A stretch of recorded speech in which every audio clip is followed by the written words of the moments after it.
Hello and welcome to Technically Analytics. This is another off-season profile and projection AL Central edition. So we're going to be starting with the Chicago White Sox, who went 61 and 101, 26 games behind the first place Twins. The AL Central is a division in MLB which has been plagued by kind of bad teams. And we're going to start with the White Sox, who have vastly underperformed in the past few years. It's more of a lack of team chemistry rather than lack of talent, I would say. So their lineup is looking pretty good. They have Andrew Benintendi, Yoan Moncada, Luis Robert, Eloy Jimenez, Andrew Vaughn, Dominic Fletcher, Paul DeJong, Nicky Lopez, Martin Maldonado. So you like Benintendi in the leadoff spot. He gets on base. He hits pretty well. He doesn't really strike out a lot. Yoan Moncada, Luis Robert, Eloy Jimenez, Andrew Vaughn, all pretty decent power hitters. You like that? You like the top of the lineup a lot. Hopefully the chemistry can be there for them. And then at the bottom of the lineup, you're just hoping for something good to happen. We're gonna talk about Fletcher. He has the least experience and will most likely be the X factor in whether the White Sox are good or bad. And then DeJong, Lopez, and Maldonado. I mean, if you can get a career best or career average season out of them, that's pretty good. Lopez more of a defensive guy, not expecting much from him. DeJong and Maldonado can have good seasons if they want to. So we'll see. So we're gonna move on to the White Sox bench, which is looking pretty decent.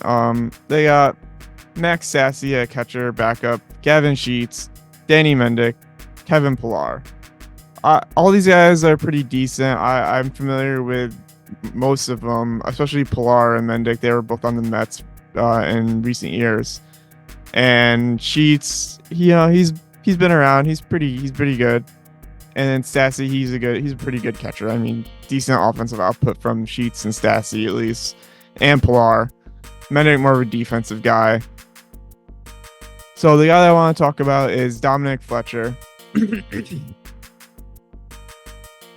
He's a first base, or he's not a first baseman. He's a outfielder, I believe. He's an outfielder. Yeah, he's a right fielder, and he's just new in the league. He had a taste of the MLB, 28 games. He hit 2 homers, had 14 RBIs. His major league stats are just a taste. Like, it's not very much. It's a small sample size, but if he can translate it into something bigger, like if you look at he was with Arizona last season. And if you look at his stats in AAA, where he played 66 games, you can see he did 291, 399, 500 slug, 400 WOBA, 120 weighted runs created plus. And seasons before that, he's done even better. So if this guy can perform somewhere near the numbers like he did in MLB at 28 games, if he could do that for 150 games, 130 games, that would be like ideal for him. And this is what the White Sox need. They need him to be like one of the best bats that they have, especially in the back of the lineup. He needs to have a pretty good slug, like in the 400s. I mean, you can see his projections, not exactly what you would want. You would hope it was a little bit more, but obviously he's going to struggle with, pitching and all that, adjusting to the majors. And so, yeah, like I would like to see him hit probably like 10 to 15 home runs and probably do like 450 slug, around 300 on base is fine. And then, high 200 average would be nice. But obviously he's going to have an adjustment period, so that's fair. So moving on to the White Sox pitching, we have Dylan Cease, Eric Fedde, Michael Kopech, Michael Soroka, Chris Flexen. I don't know why I struggle to say Chris Flexen so much, but anyway, that's the rotation. It's obviously changed up quite a bit from before. They added Fedde, Soroka, and Flexen. We'll talk about Soroka in a bit. It's an okay starting lineup. I don't love it. I mean, you like Cease and you like I like Soroka, but the other guys, they could be kind of all over the place. And in their bullpen, they have Debbie Garcia, Jordan Leisure, Dominic Leone, Jesse Chavez, Tim Hill, Alex Bees, Tuki Toussaint, and Garrett Crochet. Fellow Garrett on the bullpen. Again, I don't know about their bullpen either. I don't know. We'll have to see. Most of these guys are new or they haven't been here before. Garrett Crochet is the only one that was there, I think. Probably since the whole of last year and the year before. So maybe a bunch of new guys will help team chemistry. I guess like that could be a view that you could take. But overall, I don't know what to expect. Like, you could see their projections, not projected to be very good. Crochet probably the best among them. And then, like I said, the rotation, like, I don't love it. And they're trying to trade Dylan Cease for some reason. He came in second runner-up in the Cy Young. But Michael Soroka is who I want to talk about because he came over from the Braves. Obviously, he's been hurt for like 2-3 years now. He didn't play 21, 22. Came back last season, played 6. He started 7. He played in 7 games, started 6, 32 innings. Yeah, he didn't do too bad. 8 strikeouts, 3 walks, homer rate is a little high, 2.51. And then his ERA was 6.40. You know, he didn't do great. Like, he wasn't great in his return. So they're going to need him to really step it up and become the guy he was in Atlanta, which is, you know, his last full season in Atlanta was a 2.68 ERA, 3.45 FIP, and he had 7 strikeouts per 9, 2.11 walks, and 0.72 home runs per 9, which is pretty good. And he's a starter, by the way. So 174 innings. So that's his last real big sample size where he actually pitched. And he was really good. So if he could return to that, that's what they're going to want from him. The White Sox are going to need that from him because their pitching staff is not proven at the very least, and there's not enough proven guys on it. So this guy could be a proven guy if he can return to those 2019 stats, which is highly unlikely, I would say, but it is possible. Like, he has it in him. So you can see his projections; they're not very good, but you never know. I mean, you gotta hope he goes out there and shoves, especially for the White Sox. So. And then the injured list for the White Sox, you have Davis Martin, Jesse Schultens. These guys are in Tommy John, and you have a bunch of other guys that are on Tommy John, strained calf, shoulder injury. Yeah, it's just everybody's kind of hurt. A lot of guys coming back. I mean, maybe these guys are gonna be like, looks like these guys are prospects or free agents that come back mid-season or so, late season maybe, and maybe they give him some help. But overall, yeah, not a lot of big star players hurt, but there's definitely some depth there that's hurt. And then looking at their organizational details, you can see they lost a lot of guys. They lost Liam Hendricks, Yasmani Grandal, Mike Clevenger, Tim Anderson went to Miami. Pretty big. I mean, he was kind of lacking, but yeah, Tyler Naquin, Hansel Alberto. So they lost a few guys. They don't have a ton of prospects. They have one guy, it looks like. They have a few guys in spring training right now, but not a ton that are actually ready. So that's tough. And then you can see their rankings from last season. They're starting with their hitting. It wasn't very good. That's where they're going to need to improve probably the most, I would say. And even in their starting pitching too, like Dylan Cease helped them with the K percentage, but overall they lacked in everything else. And then same with their bullpen. I'm honestly expecting their hitting to improve by a little bit. Their pitching to probably stay about the same, and their relief pitching probably to stay about the same or possibly go down, unfortunately. I'm not that high on the White Sox, unfortunately.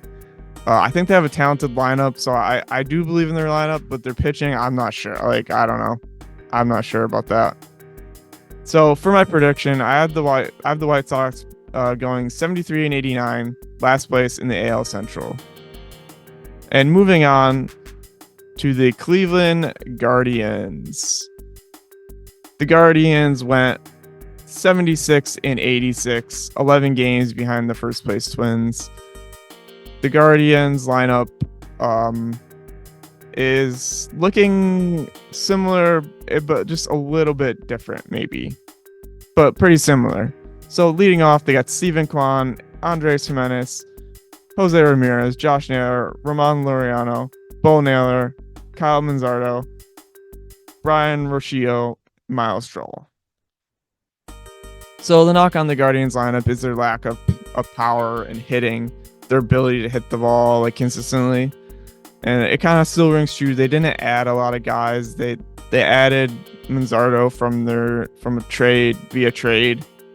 And he's the guy I'm going to talk about later. But overall, the other guys, like you like Jose Ramirez, he's probably one guy that can hit consistently.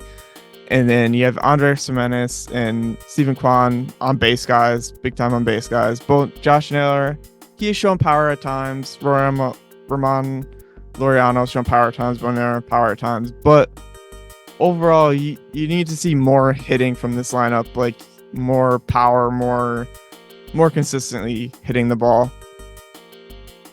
And then the Guardians bench, we have Austin Hedges, he's back.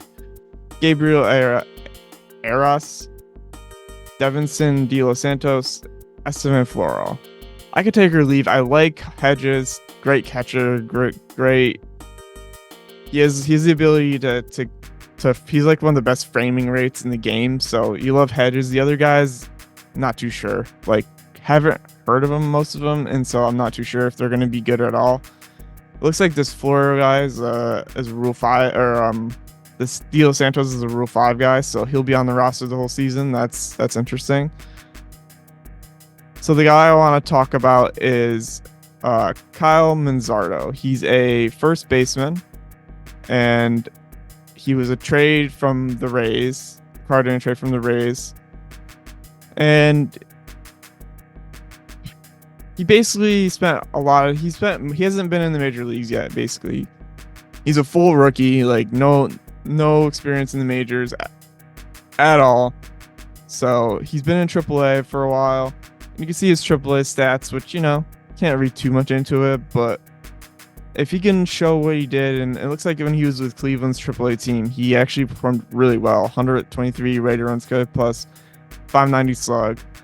348 on base, 256 average, and you like those numbers, so he's going to need to really perform well. Now, the projections are pretty kind to him, actually. Looks like he's going to rate out good as a player. 12 to 13 home runs, 14 home runs. Good walk percentage, low Ks, pretty good average, good slug. So I like him for their lineup. Like, I like what he's going to add. Hopefully he can be a more consistent hitter than the rest of the lineup is, and that could really help the Guardians. Like, I think they're going to need him to really do better than these projections, even because they need help with hitting. Like, their hitting is just so lacking, and that's the thing about them, is their hitting is bad, right? Because their pitching, on the other hand, is really good. So pitching wise, they got Shane Bieber, Tristan McKenzie, Tanner Beebe, Logan Allen, Gavin Williams. I love their rotation. Obviously, really always consistently performs well almost every season. They never have problems with pitching. They're just a pitching factory. And in their bullpen, you have Emmanuel Clase, Scott Barlow, Sam Hentges, Nick Sandin, Eli Morgan, James Karinchak, Ben Lively, Carlos Carrasco. So I like their bullpen. Clase at the back, Barlow, Hentges, and Sandin all pretty good. Karinchak really good. And Carrasco, former Met, used to pitch for Cleveland. See what he can give them. If he can have a good season, maybe he's a good sixth starter. And of course, the rotation, obviously, you love Shane Bieber, Tristan McKenzie, always consistently just on it every single season. And the new rookie guys, they showed out last year, and they're probably going to have a little struggle because sophomore slump stuff. But the guy I want to talk about, and probably the best rookie pitcher that they have, is Tanner Beebe, right? Like, he's the guy that they're expecting to break out, and possibly so they can trade him trade guys at the deadline that they don't need, like Shane Bieber and all those guys that are on like older big contracts. So he had a taste of the MLB last season, and he pitched pretty much lights out. 298, Uh, you know, he had 8 strikeouts per 9, 2 walks, less than a home run per 9. He had 25 games started, 142 innings, 10-4, 10 wins, 4 losses. He's only 24 years old, so the projections are expecting him to be a pretty similar guy to what he was. If he can give this kind of performance, Cleveland's going to be just fine. Like, they're going to win games on their pitching. Just a matter of if their hitting can give them run support. That's what the problem is, right? Like, they need run support, they need guys to hit, they need runs scored so their pitchers can stay longer in the game and so they can win games. Like, because no matter how great the pitching is, if you can't score runs, you can't win, right? You have to score to win. So, yeah. So BB can give them a full season of sub 4, sub 3 pitching. That's going to be great. And then on the injury list, they got Trevor Stefan, Rule 5 guy. Looks like he's going to be out for a while. And their organizational details, they lost a lot of guys. They lost Lucas Giolito from the waivers, Zach Plesac, Cole Calhoun, Mike Zunino, Noah Syndergaard. So yeah, those are some of the big guys they lost. They have a lot of prospects. Some of them are already up. A lot of them are already up actually, but they'll have some more up soon too. It looks like Juan Brito, Andrew Martinez, Daniel Espino. These guys are probably coming up soon. And then as for their rankings, you see that their hitting is lacking. Like last year, they were 13th in average, 23 on base, 27 OPS, which is probably the biggest one, 30 in home runs. That's like basically last. And then their starting pitching was really good. You can expect that to even improve probably. And then in the bullpen, I would expect their bullpen to be pretty similar or improve. So yeah, overall, I'm predicting the Guardians to have a record of 74-88, 1 game above the Royals. And this is due to the fact that this division is so close. 1 game above the White Sox. Sorry, not Royals. Royals are above them. 1 game above the White Sox. I'm expecting this to be a very close division, very tight race. I don't know who to pick in terms of like who's gonna out edge the other team. I don't know. It's so close because every team's kind of similar. They have like two good position groups and they have one really bad one. So it's like hard to choose. On to the next team. The Kansas City Royals went 56-106, 31 games behind the first place Twins. The Royals had injury issues last season. A lot of guys got injured. They kind of just fell apart, and that's why they were in last. So they did make some additions to their lineup, and I think they're going to have a healthy season, which is why I'm pretty optimistic on the Royals this season. So they have MJ Melendez, Bobby Witt Jr., who they re-signed to an extension, Salvador Perez, Vinny Pasquantino, Hunter Renfroe, Michael Massey, Nelson Vasquez, Kyle Isabel, and Miguel Garcia. So I like their lineup overall. I think Renfroe's always a good addition. He usually consistently gives you a 700 OPS season, 750 OPS season, which is basically just a little above average. Like, the guy is good for a good season anytime. So, and of course, I like Pasquantino. He's their one of the power guys. Hopefully he's gonna stay healthy for them and stick around for the whole season. And then Melendez, Bobby Witt, obviously their superstar shortstop. He's gonna be around for a long time, and you gotta love what he's gonna bring.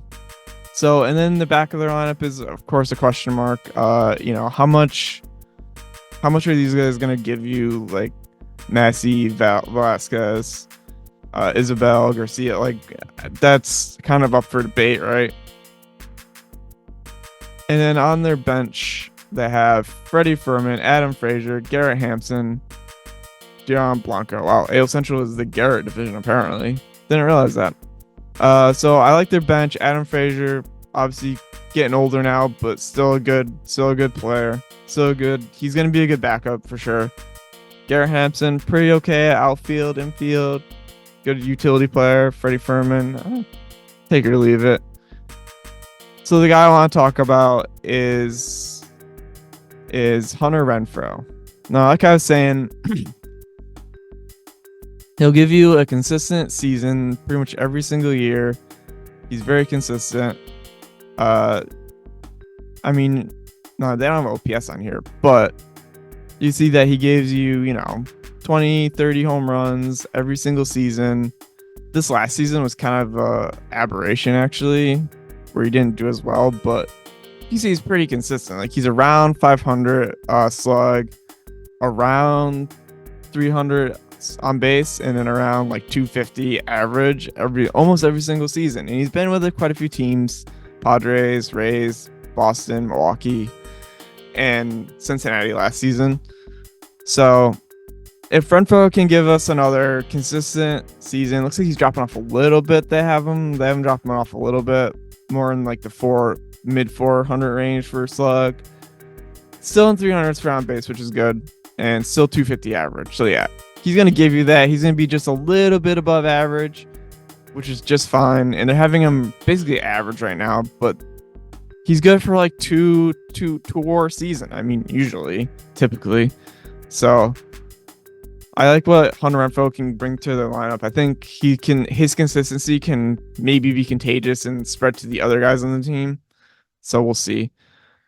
And then they're pitching. They have Cole Reagans, Michael Wacha, Seth Lugo, Brady Singer, Jordan Lyles. In their bullpen, they have James MacArthur, Will Smith, John McMillan, John Schreiber, Nick Anderson, Chris Stratton, Josh Taylor, Matt Sauer.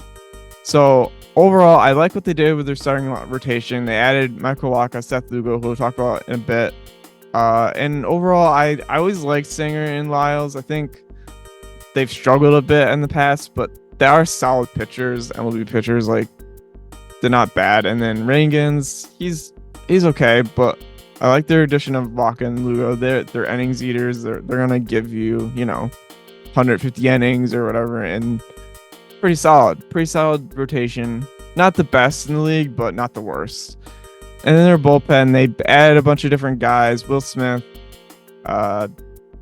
Schneiber, Anderson, Stratton. He was okay. He's been better in the past, and overall, I like their rotation better than their bullpen. Hopefully their bullpen can be better than this projections are right here, but kind of out on their bullpen. But I do like Seth Lugo. So Seth Lugo is a former Met. As you can see, he played for the Mets for quite a few years as a reliever. Now he's a starter. Started for San Diego, 26 games last season, 146 innings, 8 Ks per 9, 2 walks, 1 home run per 9. Not bad. I mean, 3.57 ERA, I'll take it. I mean, he's always been a great reliever with the Mets. Like, he was never that bad. Like, that one season he had, the 2020, he was pretty bad, but he's always been solid with the Mets, and he's a pretty solid starter too, and he's always wanted to be a starter. So this is his chance, right? So yeah, if he can give them a solid sub 3, I think these projections are pretty rough for him. Sub 3 ERA, and he doesn't allow many home runs, keeps the walks down, strikeouts up, he's going to be good for them. I think these projections are underestimating him a little bit, and I think Kansas City's ballpark is also like huge, so that's going to help with his home run rate, and probably, maybe he'll strike some guys out more. I think he's more capable than 7 strikeouts per 9. I think he's more like 8 or 9. So yeah, I like Seth Lugo. I think he adds a lot to their rotation.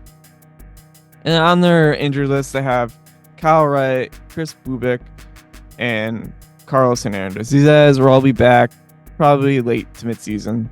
Yeah.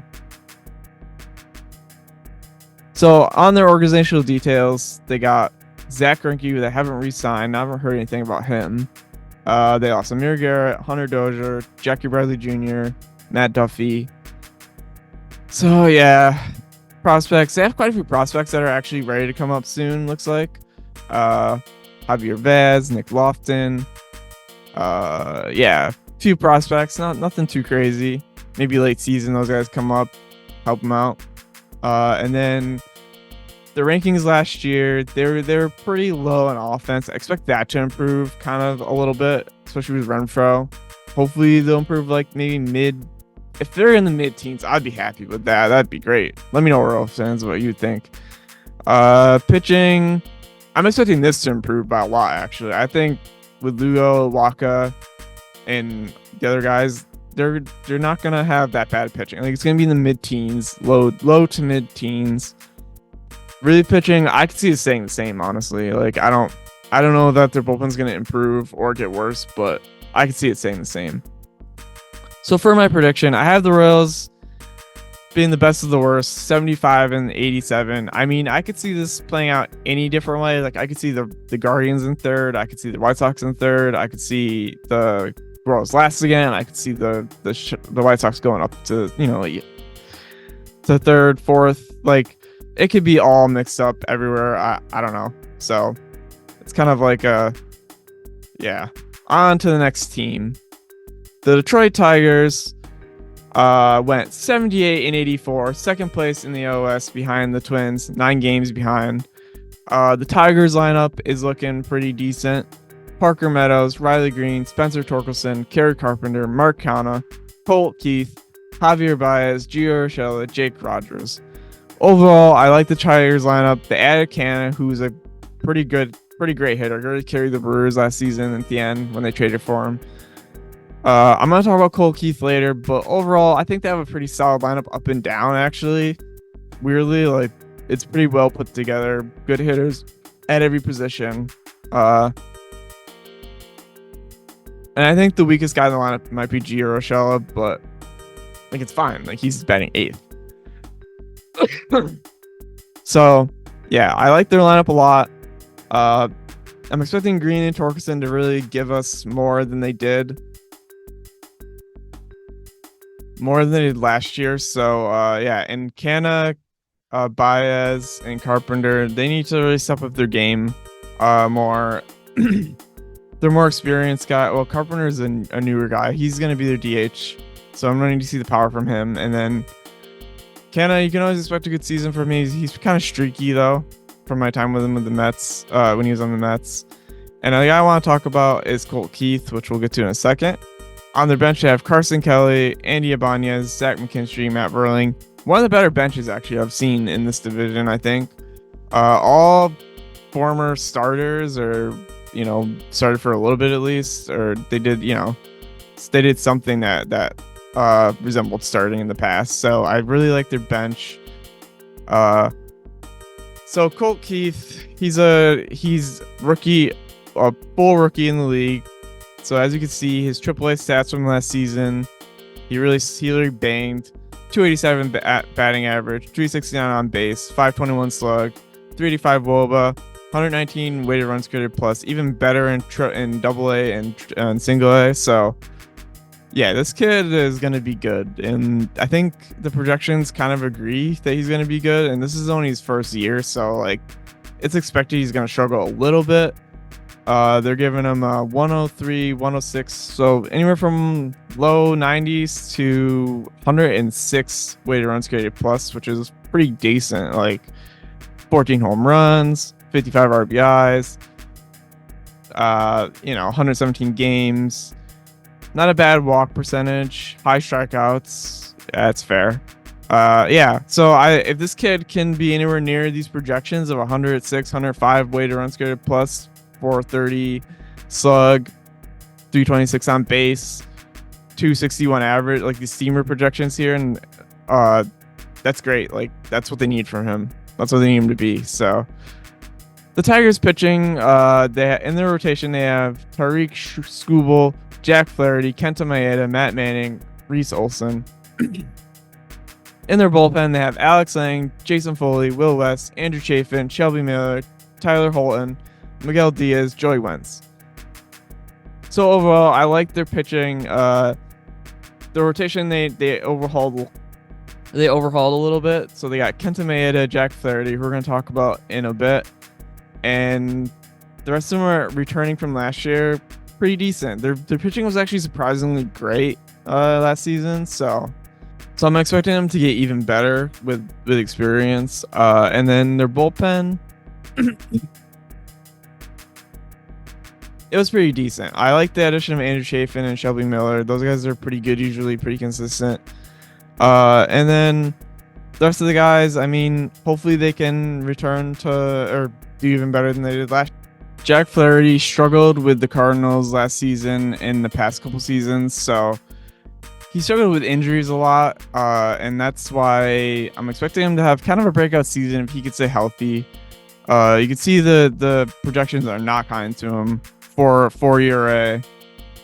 You know, more than 1 home run per 9, high walk rate, kind of a lowish strikeout rate. He can strike out 10 guys if he's really on his game like he had in 2019. So he just needs to have a healthy season. That's pretty much his biggest thing is health. He has loads of talent, can obviously pitch, just needs to find that health. So for the Tigers, organizational details, they lost Jonathan Schoop, Austin Meadows, Spencer Turnbull, Eduardo Rodriguez to the Diamondbacks. For prospects, they have quite a few actually. Some of them are going to be ready. Most of them are already up. Meadows, Ty Madden, Colt Keith, Jace Jung. Like some of these guys are already up. So yeah.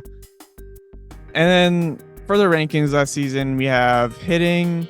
I expect their hitting to actually improve because those guys are going to have better seasons. I know that the Comerica Park's a tough park to hit in because it's huge. But you think they'd have like a lot of triples and stuff. So tough home run park, but they should be able to hit consistently. Starting pitching, I'm expecting that to get better, actually, surprisingly. That's going to be a lot better. That should improve. They have a couple categories in the top 10. Almost every category should be top 10. And relief pitching, I'm expecting minor improvements here, maybe like mid-teens, like 15, 16, somewhere in that range. You know, I don't think they're going to be terrible, but they're not going to be like top of the league. So for my prediction, I'm predicting the Tigers to be on the fringe of the playoff hunt, 83-79. So yeah, 83-79, just on the fringe. I don't like them more than the Twins, but I like their team more than, say, the Royals or the Guardians or the White Sox. So on to the next team. The Minnesota Twins won the division at 87-75. They did lose in the playoffs at the wild card or in the divisional round. And the Twins lineup is looking pretty similar. They did add Carlos Santana, but they have Edward Julian, Brian Buxton, Royce Lewis, Carlos Correa, Max Kepler, Carlos Santana, Matt Wallner, Ryan Jeffers, Alex Kirilloff. So overall, the lineup hasn't changed too much. They added Santana, which I like. He's not what he used to be, but he is still a very good hitter. So overall, I like their lineup. I think they're gonna do something similar to what they did last year. It's the same formula for them. They obviously still have Correa, who's he put up a pretty good season last year. And Buxton, if he can stay healthy, he's gonna really be great for them. And yeah, I mean, overall, you like their lineup. That Kirilloff's a good defensive guy. Lewis, he's gonna have a breakout season. I think he's probably gonna hit close to 30 home runs. So yeah, overall, I do like their lineup. And on their bench, they have Christian Vasquez, Kyle Farmer, Will Castro, Manuel Margot. One of the best benches in the league, I think. They have, because they got Margot from the Dodgers, who went from the Rays to the Dodgers to the Twins. So he's a starter on most teams. He's going to be great bench piece, good backup for Buxton, who's hurt often. And they have Will Castro, Kyle Farmer, actually a pretty good shortstop. He could start a shortstop third, second, and Vasquez is pretty good backup catcher. So yeah, I do love their bench. Solid bench. Trevor Plouffe would be proud. So I want to talk about Carlos Santana, who's had a long career. You can see how many lines there is here. He started 2010, so he's been playing for a long time, 13, 14 years. Consistently a great guy, a great hitter. You see his career stats: 343 WOBA, 116 weighted earned carry plus. That's above average, by the way. And so, the last couple seasons, he's not been as good as he was. Like, he's been below average. But, man, if he could get back to his normal, that would be great. But he's still going to give you, like, 20 home runs, 30 home runs. So, I mean, you can't really argue with it, right? Like any team could take that on their team. You need that offense. You need that power. So yeah, I mean, he's gonna strike out quite a bit, and he's gonna walk quite a bit, but most importantly, he's gonna hit home runs, and he did that. He had a 429 slug. He had 23 home runs, not the most in his career, but still, that's offensive production right there, and that's what they need. So, and the best part of the Twins is their pitching. So in their rotation, they have Pablo Lopez, Joe Ryan, Bailey Ober, Chris Paddock, Anthony DeSclafani. In their bullpen, they have Johan Duran, Griffin Jacks, Brock Stewart, Caleb Thibar, Justin Toba, Steven Okert, Josh Stama, Jay Jackson. So I like their starting rotation. Lopez, Ryan, Ober were great last season, especially Lopez, and they added DeSclafani, who can be pretty decent. I have a video on him on my channel, so if you want to know more about him. Obviously, you love Lopez. He's probably one of the best trades they made, actually. And Ryan's been really good. So I expect these guys to shove. And then in their bullpen, you love Duran, one of the best closers in the league among Clase, Diaz, those guys. And then the rest of their bullpen is pretty decent. Probably outperformed last season. But the guy I most want to talk about is Steven Okert. Steven Okert he was received in a trade from Miami, I believe. Yeah, I think it was in the what was it? It was the Margot trade, I think, maybe, or something, or maybe in the Lopez trade he was received. Yeah, I think it was the Lopez trade. But anyway, in Miami, he was a pretty solid pitcher. Not last season necessarily. He was okay. He had too many walks, I think. He just walks a lot of guys. He's still young, still needs to gain some control, high walk rate, but he's been pretty lights out in a lot of seasons. Like most of his seasons have been lights out. 4 out of the 6 seasons he's been in the MLB, he's been under a 4 ERA, even under, and for 3 of those seasons under a 3 ERA. So that's pretty elite. And if he can give them another under 3, under 4, that would be nice. And the projections are not being kind to him here, but I mean, some of these are under 4. I guess his best projection would be like,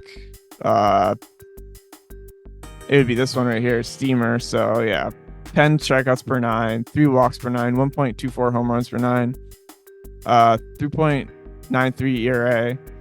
So yeah, he needs to do better than that, though, I think. And I think he can be better than that. He has proven to be better than that. So they're gonna need this guy to shove, right?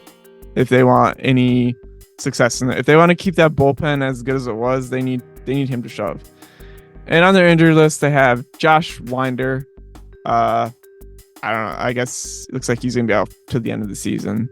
And then they lost a bunch of guys. Obviously, I think losing Sonny Gray does hurt the rotation a little bit, but that's what they got DeSclafani. Not a 1-for-1 replacement, but still pretty good. They lost Kenta Maeda, kind of a loss too. Michael A. Taylor, Emilio Pagan, Dylan Floro, Joey Gallo, Tyler Mahle, Jordan Luplow, Dallas Keuchel. Yeah, so they lost a few guys. They have some guys ready to go. David Fista. They have Austin Martin. So yeah, they have some guys in their system ready to come up very soon.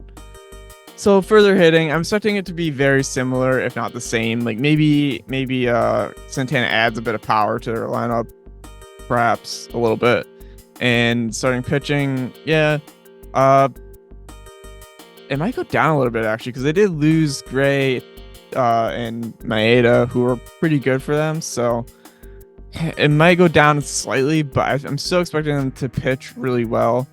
And then for the relief pitching, I'm expecting it to be very similar, if not the same. So yeah, overall, I'm predicting the Twins to win the division again. I'm giving them 1 game up above what they won last year, 88-74. I believe I predicted their record exactly right last season, so or it was like 1 game off. So yeah, the Twins 88-74, first place. I think the only reason why I think they're going to be in first is because they're just going to beat the teams in their division. Like that's why. That's the reason. Because